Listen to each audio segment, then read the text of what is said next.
mid ka mid ah kulamadii ugu cuslaa ayaa habeennimadii xalay ahayd mid ka mid ah kulamadii ugu cuslaa ayaa magaalada Muqdisho waxa uu ku dhaxmaray agaasimaha hay'adda nabad sugidda iyo sirdoonka qaranka Soomaaliyeed ee NISA Mahad Maxamed Salaad iyo madaxweynihii hore ee dalka Maxamed Cabdullaahi Farmaajo haddaba maxay ka shireen labadan mas'uul muxuu yahay qorshaha iyo sidoo kale go'aanka kama dambaysta ay gaareen Xasan Cali Khayre xildhibaan Cabdiraxmaan Cabdishakuur Warsame iyo sidoo kale xubno kale oo kamid ah mucaaradka waxay shuruudo adag ay ku xireen dawladda federaalka ee Soomaaliya haddaba mucaaradkii miyaa kala qaybsamay maxay tahay tallaabooyinka markaas ay kala qaadayaan mucaaradka iyo dawladda federaalka ee Soomaaliya oo si weyn u doonayso in ay ku dhaxmilanto xubnaha mucaaradka isla markaana awoodeeda la weeqo waxaanu idin wadaagi doonaa xogta wararkii ugu dambeeyay iyo sidoo kale macluumaadka arrintaas la xiriira marka hore soo dhawaada daawadayaal taariikhdu waxay ku beegan tahay 12 bisha 6 ee June ee sanadka 2026 haddii aynu ku bilowno madaxweynihii hore ee dalka Maxamed Cabdullaahi Farmaajo ayaa waxaa la sheegay in uu kulan gaar ah la qaatay agaasimaha hay'adda nabad sugidda iyo sirdoonka qaranka Soomaaliyeed ee NISA Mahad Maxamed Salaad kulan saacado badan qaatay isla markaana dhinacyadu ay ku gorfeeyeen xaaladda dalka ayaa waxaa looga hadlay dhowr qodob oo kala duwan qodobka koobaad madaxweyne Maxamed Cabdullaahi Farmaajo agaasimihii hore ee hay'adda nabad sugidda iyo sirdoonka qaranka Soomaaliyeed ee NISA Mahad Maxamed Salaad waxa uu ka dalbaday misana uu ka codsaday in madaxweyne Xasan Sheekh Maxamuud uu la kulansiiyo madaxda mucaaradka si looga arrinsado arrimaha doorashooyinka iyo sidoo kale dooraha xilligan taagan xogaha iyo sidoo kale macluumaadka aynu helayno waxay dhinaca kale markaas ay tilmaamayaan misana ay sheegayaan in dawladda federaalka ee Soomaaliya ay dadaal xooggan ay ku bixinayso sidii loo kala dhimi lahaa misana loo weeqi lahaa awoodda markaas ee xubnaha mucaaradka agaasimaha hay'adda nabad sugidda iyo sirdoonka qaranka Soomaaliyeed ee NISA Mahad Maxamed Salaad waxa uu madaxweyne Maxamed Cabdullaahi Farmaajo u ballan qaaday in dawladda ay markaas la kulmi doonaan xubnaha mucaaradka isla markaana laga heshiin doono madmadowga iyo sidoo kale tagala aragtidwanaanta dhinaca siyaasadda ah ee muddooyinkii ugu dambeeyay jiray isla markaana sababtay in dhinacyadu ay markaas ku wada dagaalamaan gudaha caasimadda Muqdisho arrintan ayaana sidoo kale waxaa lagu micneeyay misana lagu tilmaamay inay tahay mid si weyn markaas wax ugu bedeli doonto hanaanka iyo sidoo kale qaabka ay dawladda federaalka Soomaaliya ay u doonayso in ay wax badan ay markaas ka bedesho xaaladda xubnaha mucaaradka madaxweyne Maxamed Cabdullaahi Farmaajo waxa uu dhinaca kale uu markaas uu tilmaamay misana uu sheegay isagoo sidoo kale intaas raaciyay in madaxweyne Xasan Sheekh Maxamuud ay muhiim ay tahay in laga hadlo arrintan isla markaana talo ay xilligan ay la gudboon tahay haddii uu san aqbalin misana uu san qaadaninna in ay markaas ay keeni karto in madaxweynaha xilli ay xaaladdu ay ku xumaato isla markaana uu wax ka qaban karin in ay arrintu ay gaari doonto sidoo markaas uu sheegay madaxweynihii hore ee dalka Maxamed Cabdullaahi Farmaajo waxa uu sidoo kale dhinaca kale uu tilmaamay in ay muhiim ay tahay in madaxweynaha dawladda federaalka ee Soomaaliya Xasan Sheekh Maxamuud doorasho heshiis lagu yahay misana lagu wada qanacsan yahay in uu dalkan iyo dadkan uu ka hirgeliyo haddii uu san taasi qabanina in ay markaas ay noqon doonto kala qaybsanaan kala fogaanshiyo iyo sidoo kale in la sii kala dheeraado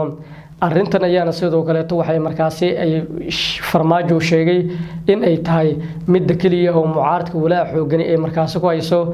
in hubaanti la'aantan siyaasadeed uu dalku ku sii jiro agaasimaha hay'adda nabad sugidda iyo sirdoonka qaranka Soomaaliyeed ee NISA Mahad Maxamed Salaad waxa uu si toos ah markaas u ballan qaaday in uu la shaqeyn doono madaxweyne Farmaajo isla markaana laga wada hadli doono sidii arrinta taagan iyo sidoo kale khilaafaadka jira heshiis rasmi ah markaas looga gaari lahaa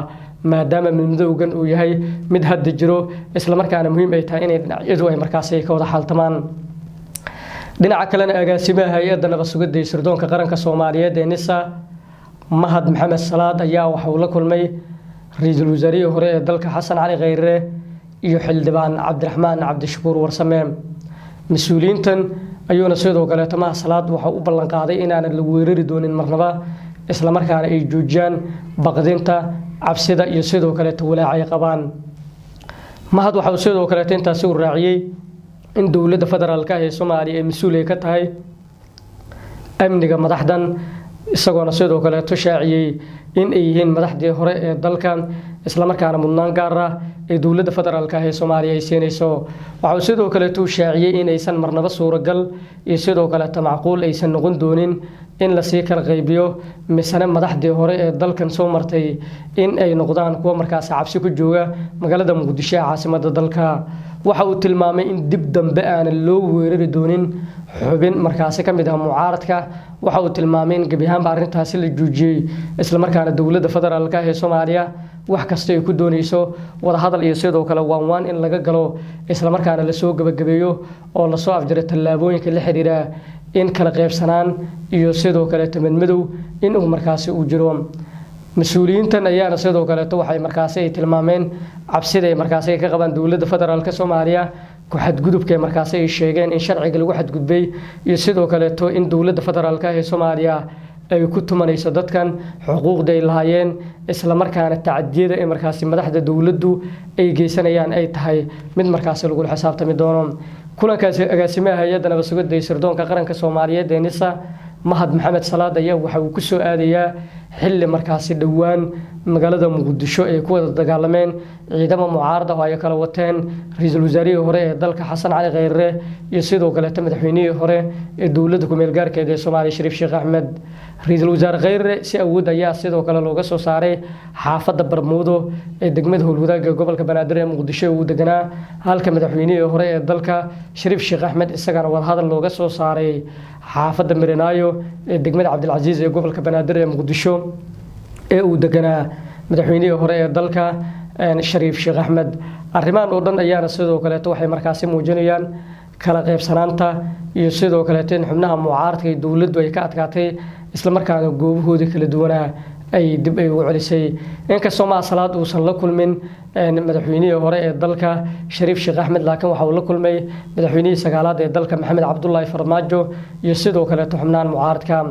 ma salaad waxa uu sidoo kale uu doonayaa in uu mar kale uu kulamo kala duwan uu la qaato xubnaha mucaaradka iyaga markaas ku sugan gudaha caasimadda Muqdisho isla markaana laga wada hadlo arrimaha jira iyo sidoo kale madmadow ka taagan si markaas doorashooyin loo wada dhan yahay dalka looga qabto laakiin arintan ayaa sidoo kale waxay ka hor imaanaysaa kulankii ama bandhigii uu xalay ka qayb galay madaxweynaha dowladda federaalka Soomaaliya Xasan Sheekh Maxamuud oo fanaaniintii markaas goobta joogay ay u qaadeen hees ay markaas ay ku sheegeen xilka noo hay ilaa mowdka uu ka dilo taasoo iyadana markaas muujinayso in ay tahay mid kale oo markaas lagu sii dhiirigelinayo muddo kordhin iyo sidoo kale inuu waqti dheeraad ah uu markaas xafiiska uu sii joogo madaxweynaha dowladda federaalka Soomaaliya Xasan Sheekh Maxamuud arrintan durbabo waxa markaas ka falceliyay xubno kala duwan oo mucaaradka ah dadka ka falceliyay waxa ku jira sidoo kalena qayb ka ah xildhibaan Cabdiraxmaan Cabdishakuur Warsame oo kamid ah golaha shacabka baarlamaanka jamhuuriyadda federaalka ee Soomaaliya Cabdiraxmaan Cabdishakuur waxa uu sheegay in heestan iyo sidoo kale madaxweyne Farmaajo ay muujinayaan kaliya talisnimo iyo sidoo kale in xukunka la isku dhajiyo misana la sii joogo iyadoo sidoo kale tani ay markaas ay keeni karto in Soomaaliya ay god ay ku dhacdo sidoo kale ay adkaan doonto in marka la badbaadiyo waxa uu sidoo kale uu shaaciyay xildhibaan Cabdiraxmaan Cabdishakuur Warsame in ay muhiim ay tahay in arrimahaas oo dhan lagu waantoobo isla markaana meerku u soo laabto madaxweynaha jamhuuriyadda federaalka ee Soomaaliya Xasan Sheekh Maxamuud isla markaana uu ka tanaasulo arrintan la xiriirta in uu markaas xukunka ama xafiiska uu markaas uu sii joogo hadaba Muqdisho kulamada dhacaya iyo waxyaabaha ka soo kordhan wararkeena dambe ayaan idinku wadaagi doonaa